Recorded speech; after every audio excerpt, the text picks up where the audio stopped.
Welcome to the Prophecy Club. We're going to talk about martial law. Specifically, what are the 5 scenarios that could actually start martial law? And to be frank with you, I've got so much information here, I don't think I'm going to get it in one broadcast. And frankly, I'm not certain I'm even going to be making sense because it is information from all directions. I mean, that's it. I'm getting information from all directions. I'm trying to be a good watchman here to put it together so that people can understand it. All right, start with Jeremiah 51, verse 9. It says, "We would have healed Babylon," that's America, "but she is not healed. Forsake her, and let every man go into his own country." Meaning that there's going to be a time that God is going to tell people to leave this nation like rats leaving a sinking ship. But the first meaning is that God tried to save America. We would have healed Babylon, but she is not healed. Meaning that God tries to get America to repent, but we won't. All right, now, I personally, and by the way, I've talked to several other prophets of God and people that really are the inside know and everything. I have not found anybody that disagrees with this statement. And they believe that right now that God has raised up Donald Trump to be our opportunity to turn this nation around. I'm not suggesting you vote for him. I am. I will do it again. I think I am more excited about him than I have been of any candidate in my lifetime. That's even over Reagan, and that's hard to say. But I think that God has raised this guy up for a time like this. He is our opportunity. In other words, when we get to heaven and God shows us back over these 6,000 years, it's not going to surprise me a bit for him to say, well, this was your Gideon, America. This was the man that I was sending to you so that you could repent. I believe when we get to heaven and see these 6,000 years played over, I think God is going to point to him and say, this was the guy that I was sending to turn your nation around. This may very well be our last chance as a nation to turn around, to turn back to God. Yes, I know he's not as good a Christian as I'd like to have, but you have to remember, he has never taken a drink of alcohol, never smoked a cigarette, he's never done drugs, nor any of his children. Okay, so, yeah, we'd like him to be a little bit more of a Christian, but this is a guy that can turn America around. All 6 of his planks stop the New World Order. Let me say that again. All 6 of his planks stop the New World Order. The other 4 candidates, that is not true of them. For example, he wants to build a wall. That stops the New World Order. He wants to have better trade exchanges. That stops the New World Order plans. They want to see America go down and comfortably merged into a world government.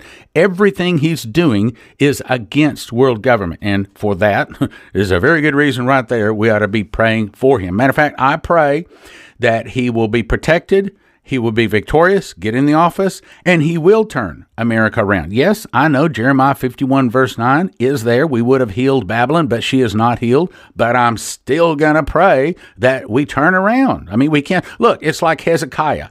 When Nathan, the prophet, came in and said, prepare your house, you're going to die. If he'd accepted that, he'd have died. But instead, he turned his face to the wall and he said, Lord, have I not cleaned up this nation? Have I not get this nation to turn back to you? Have I not pulled down the evil places? Have I not burned the groves? Have I not got rid of these other gods out of this nation? And so God heard his prayer and says, okay, turn around, go back and tell him I'm giving him 15 years longer. That's what I want to see for America. I don't want to see this stuff come. I want to see a softening and a delay of the judgment. Yes, I know it's got to come. Yes, I know it will come, but I don't want it to come anytime soon. I want it to be softened and delayed. Now, next point I got to point out here to get to where I'm going to try to go. Lindsey Williams was told by his elite buddies that a terrorist event is planned for June, July, and August. By the way, I talked to Lindsey this morning. I went through just about all of this with him. I also talked to another person in a high place. I can't even begin to tell you who he is, or trust me, it's in a real high place, okay? And he also had no complaints about what I'm about to say, meaning there's a lot of credibility. I don't have all of the pieces of the puzzle to paint you a clear picture, but I believe I can give you a pretty good idea. Okay, so elites say a terrorist event is planned for June, July, or August. Keep that in mind. Now, I'm about to go through 5 scenarios that could be the scenario that could bring on martial law. Now, sufficing to say, I've got several people that have been shown that martial law is going to come to America. The first possibility, it comes from Augusto Perez. He had a dream that he was walking and talking with a group of men about current events, and the men explained to him that a virus is going to spread quickly in the United States and reach pandemic proportions. Forced vaccinations will ensue, including a permanent RFID chip within the vaccine injection, and it will lead to martial law. All right, that's the first scenario. Second scenario, suitcase nukes. Now, let me refresh your memory. January 9th, 2009, I had 2 dreams the same night that showed that a series of suitcase nukes will explode all across America. Regardless of who actually plants the bombs or who they blame it on, the international bankers will be the ones that are really behind it. And one of them will hit a regional bank, knocking out their account backups for thousands of customers, and it will do 2 things: throw America into a financial tailspin and give the bankers billions of dollars. Now, to confirm that, Patty Travato, and this was back, I'd have to look up the date. It was back in about like 2003, 2004. She come up to me at a crusade and she said, I had this dream. I said, send it to me in writing. She sent it to me in writing, and she said that night after I'd written it down, I had the dream a second time, exactly in complete detail. Now, it's a long dream, so I'm going to get right to the point. She says, in my dream, there had been a nuclear explosion in the Baltimore-Washington corridor. Everyone was in panic. It was a series of suitcase nuclear bombs that led to martial law. That's our second scenario. Maurice Galar had a vision. He doesn't have dreams. He says he has visions. He says, I had a vision that widespread looting gangs roaming all over everywhere with guns, stealing whatever food and supplies they could find. Then I saw what looked to be like elite riot police by the thousands going through the communities and the cities, forcing people to leave their homes, and brought into what looked like concentration camps. Some, but not all of these, police armies, unquote, had light blue helmets. Hundreds of thousands of people were arrested in this way. Many would not cooperate and were simply shot and left dead in their homes. Then Michael Boldea as a confirmation of the series of suitcase nukes. He said, I saw the outline of America. Then I saw the outlines of states begin taking shape. As I continued to watch this map solidify, small lights began to flicker on and off in some of the states, meaning the suitcase nukes were exploding all across America at pretty much the same time. I recognized California, Illinois, Michigan, Arizona, Washington State, Florida, and New York. And by the way, in case you don't know who Michael Boldea is, that's the grandson and the interpreter for Dimitri Duduman, and the same angel that came to Dimitri after Dimitri's death began to go to Michael. So anyway, he says the light was rhythmic, almost like a homing beacon, constant in its progression. As I continued to watch the lights go on and off, waiting for something else to happen, but nothing did, finally I said, I don't understand. What does this mean? He said, these are the places where those who were sent here long ago to bring fear and cause chaos have situated themselves. They lie in wait, planning and plotting destruction. As coiled serpents, they look forward to the hour when they will be loosed upon this nation. But if God's children pray, hear that again, if God's children pray, once more, he will delay the season of sorrow that is yet to come. Now, these were the cities that they say suitcase nukes went off in. Kurt Weldon, now this is not a thus saith the Lord on him. This guy was a congressman, and he had some people approach him that they had uncovered this plot for these suitcase nukes to go off all across America. And I've done complete broadcasts on this, so I'm going to skip through it. But these were some of the cities: Los Angeles, New York, Las Vegas, Miami, Chicago, Washington, Houston, Boston, Philadelphia, and many other cities. As a matter of fact, if you want that whole scoop, you want to go to prophecyclub.com, order my DVD called The Next 9/11. All right, now, let me go to my third scenario what is, and this is the question we're answering, what is it that might cause martial law?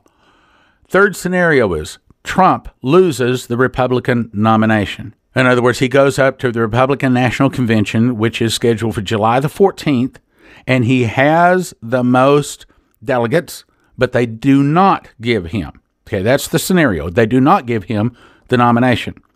Then all of a sudden, patriots, NRA types, many Christians decide to take up arms and fight against the government, which, by the way, I'll tell you right now, do not take up arms against the government. Don't do it. Then Obama declares martial law. Now, the positive side of this scenario is, I have no, thus saith the Lord, no dreams and visions from anyone saying that kind of a scenario happens. However, I do on this next one. Scenario number 4, Trump wins the nomination. You remember scenario number 3 was Trump loses the nomination. Well, scenario number 4 is Trump wins the nomination, and the elite get really scared. They see that his poll numbers are just walking all over Hillary or whoever the Democratic nomination might be, and that he's pretty much like a freight train headed right into the White House.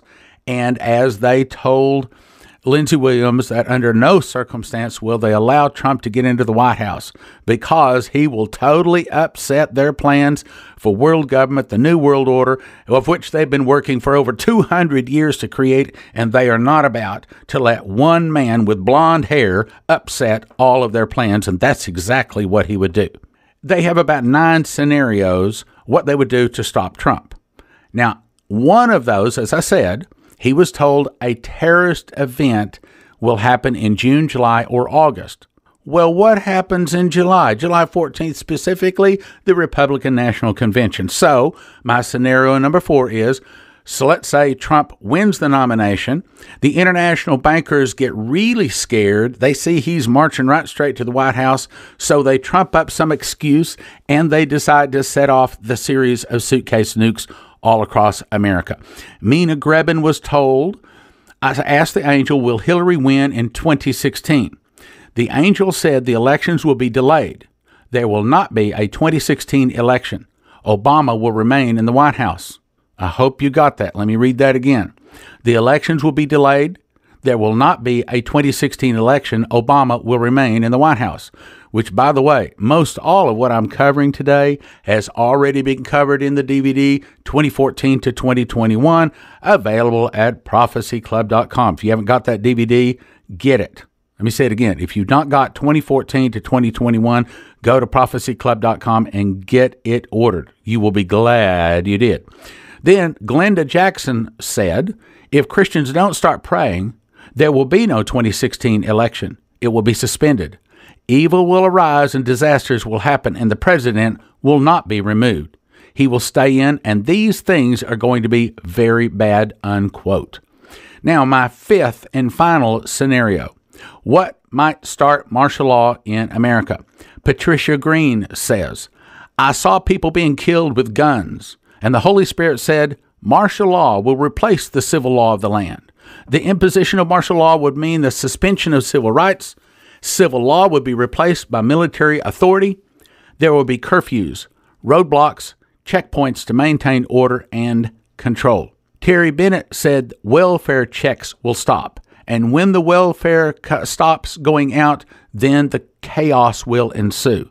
So we have several people saying that an economic collapse may very well bring that martial law in. All right, now let's go to what might cause the economic collapse. You know that China has just announced that it's going to be backing its yuan with gold. Now, again, I cover this in the DVD 2014 to 2021. There's about to be a global currency reset, and that's not just simply resetting the value of all of the currencies. And they have. That took place December the 8th. And now, let me explain. Each currency reset based upon the actual assets of the nation. That's things like gold, silver, crude oil, and the actual ability of that nation to produce. But that's already happened. But the part of the global currency reset also is uncoupling, and this is the biggest part of it, uncoupling all of the currencies from the dollar. You remember Terry Bennett was quoted as saying there will be a new currency. That's right. There's a new currency coming. And the dollar is no longer going to be the reserve currency of the world. We are now seeing that. It is in process, even as I speak. Today, they have just backed the yuan with the gold. This is the first domino. And I called one of my elite friends, not the same ones that Lindsay knows, but let's put it this way, someone in a position to know. And I said, is this the first domino? And they said, yes. All right, now, so let me explain. By China backing its yuan with gold, it is the first currency to begin the uncoupling from the dollar. You see, right now, if, let's say, China wants to sell rice to Germany, for example, well, they can't just exchange German marks for Chinese yuan. Okay. Up to this point, what they had to do is China had to go buy a bunch of dollars, and then Germany had to go buy a bunch of dollars. Then they pay for it in the exchange in dollars, and then they bring that back down to the countries, and then one gets the currency and the other one gets the rice, you see, and that's the reserve currency. That's what the dollar has been since 1945, the reserve currency. But as of yesterday, as of April 19th, 2016, the yuan is now backed by gold, and we're going to see other currencies start backing by gold and uncoupling from the dollar. Now, here's the way I assume that would work. Now, let's say once this is all done, let's say that Germany wants to buy some rice from China. They would exchange directly because the Chinese yuan will be backed by gold. The German mark will be backed by gold, and each one will be based upon the actual assets of that nation. So for the first time in history, they will be able to do a direct exchange and not need the dollar. That means that I got to give you a big disclaimer here, okay? I am not a financial expert, and I cannot guarantee any of what I'm saying is accurate, and I'm not saying any of this for giving you financial advice. As a matter of fact, I'm not giving you financial advice. The only thing I'm going to tell you is don't make any financial decisions based upon what I am saying. This is not a financial program. I'm not giving financial advice. This is a Bible prophecy program. I am a watchman, and it is my job as a watchman. If I see a sword or if I see a problem coming, then I'm commanded by God to warn you. That's what this is. The yuan being gold-backed is the first domino. So what we will begin to see over the process of the coming months is more and more of these currencies, and it's probably not going to be on the 6 o'clock news. It may not even be in the headlines of your newspaper. You may have to go into some of the financial areas on the websites, internet, someplace to even find out that it's even happening. But more and more of these currencies will become gold-backed, and they will uncouple themselves from the dollar. Now, what does that do? Well, right now, because the dollar, back when it was the reserve currency, that meant that China would have to have a large store of dollars. Germany had to have a large store of dollars so that they could do business with each other, so they could trade. But now that that's not going to be happening, then as these nations uncouple from the dollar, that means they've got this big supply of dollars they don't need. So if you had a whole bunch of dollars that you don't need, that you really can't use to do your trading with as a nation, what do? Well, you got to get rid of it. Okay. So if there's a big wash of dollars, supply and demand kicks in, and that means what happens to the dollar? That's right. It begins to fall. I'm going to try to couple something together here, and frankly, it's not going to be easy to explain to you, especially on the radio. Now, those of you who've been listening to Prophecy Club for a long time, you will remember this, and you'll probably grab onto it a little easier. Sorry, I'm going to do the best I can, but some of you may be scratching your head saying, what's he trying to say? So I'm going to go ahead and tell you right up front what I'm trying to say. What I'm trying to say is the fall of the dollar, in my opinion, just started yesterday, April 19th, 2016. The fall of the dollar, the death of the dollar, the devaluation of the dollar just started. Now, it doesn't mean immediately it's going to be hitting and devastating everything, but what I'm trying to say is I believe there's a high probability. Let's put it this way. There is reasonable cause to say that by July the 4th of 2016, and please, I'm not trying to set a date. What I'm trying to say is there are seasons. There are seasons for blessings. There are seasons for trouble. Just like Ecclesiastes says, there's a time for every season, or a season for everything. Okay? Everything has a season. I'm not trying to set a date, but what I am trying to say is by this summer, it will be the season for great financial distress upon America. Again, I'm not trying to set a date, but now let me get to the point here. June 22 of 2006, I had a dream. Again, I'm not a prophet. I'm a watchman. But sometimes God speaks to watchmen. Anyway, I had a dream. I was looking at a bookcase filled with memorabilia of Dimitri Duduman's life. That means that what is coming next has to do with the fall of America. Because when you say Dimitri Duduman, you're saying the fall of America, okay? Then I heard an audible voice speak to me and say, you only have 25 months until great distress will come upon this nation. And I prayed and I prayed and I prayed. I never got an understanding for that. But 25 months and 8 days later, the month of September 2008 was the first financial meltdown hitting America. Well, it didn't do me much good because, I didn't understand it till it hit. When it hit, it was too late. Okay, I didn't understand it.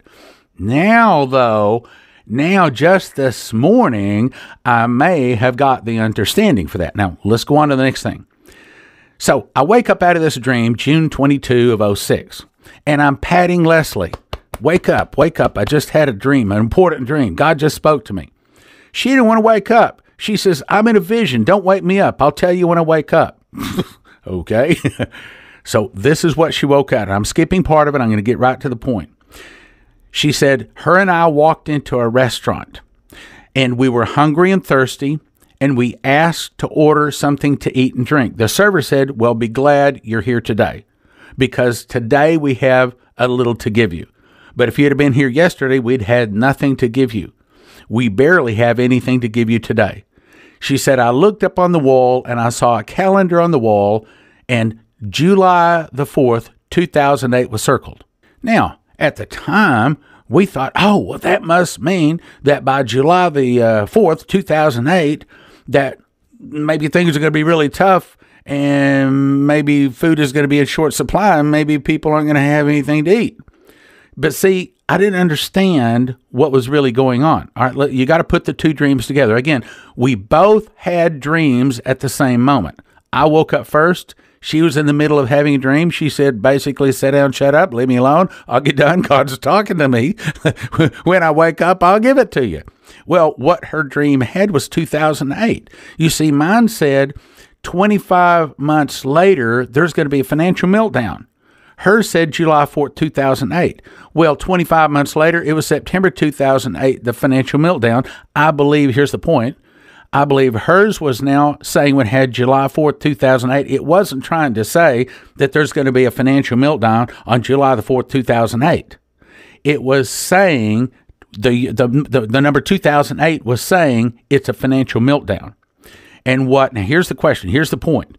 It may, hear me carefully, it may be saying that we are going to be in the season of July the 4th on about or thereabouts. Please, I'm not setting a date. Do not say I'm setting a date. I'm saying it's summertime. May very well be the fall of the dollar, the devaluation of the dollar, meaning things get really, really, really expensive. All right, now let me go on to the next one.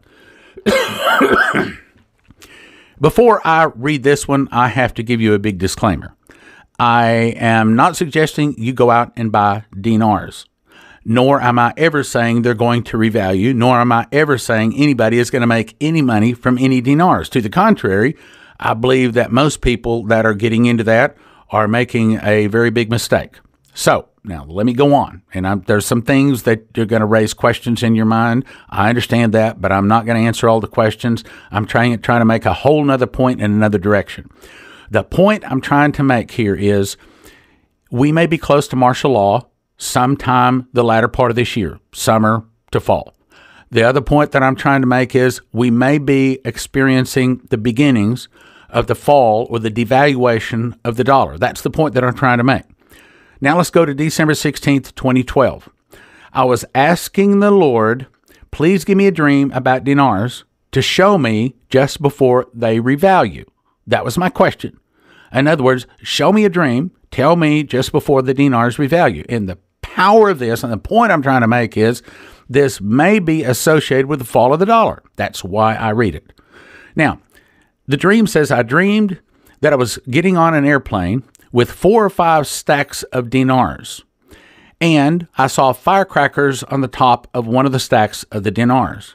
At the time, I thought it may be saying that the dinars were turning into firecrackers, as in exploding or disappearing or doing away with or something like that. However, this morning, I just got a new revelation. I just came to a new understanding of what God was really saying. He was answering my question.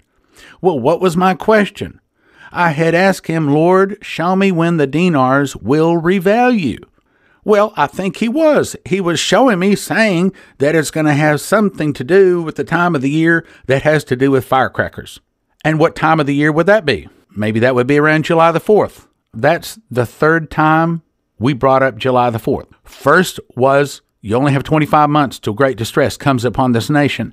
And Leslie's having a dream at the same time that says July the 4th and 2008. The 2008, I don't think now, meant the year 2008. I think it meant meltdown, meaning July 4th, some year is going to be a meltdown.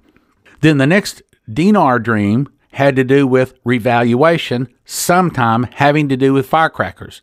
Now, understand, I didn't say a specific date on each one of those. I didn't say a specific date at all. I said high probability sometime this summer. Now let's go on to the next one. Lady that goes to our church by the name of Janice had a dream, 3/3/2013.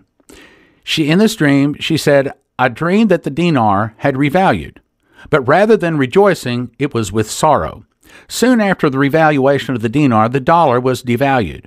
In my dream, I was speaking with my builder, and he told me that the price to renovate my home had increased from $100,000 to $1 million because the dollar had dropped in value by 90%. Everything cost more. I saw people frantic. Those with dinars were blessed. They had a little cushion, but they also knew it was not going to last long because of the devaluation of the dollar. Everyone's face was in panic. The revalued money was not going to help much as the prices has skyrocketed. I also looked around and people everywhere were panicking, running around trying to decide, what do I do? Buy groceries? Do I buy this or that? How do I prepare? Many of them finally began to realize that what we had been telling them all this time was true. Fear was in all of their faces. Most could not be comforted.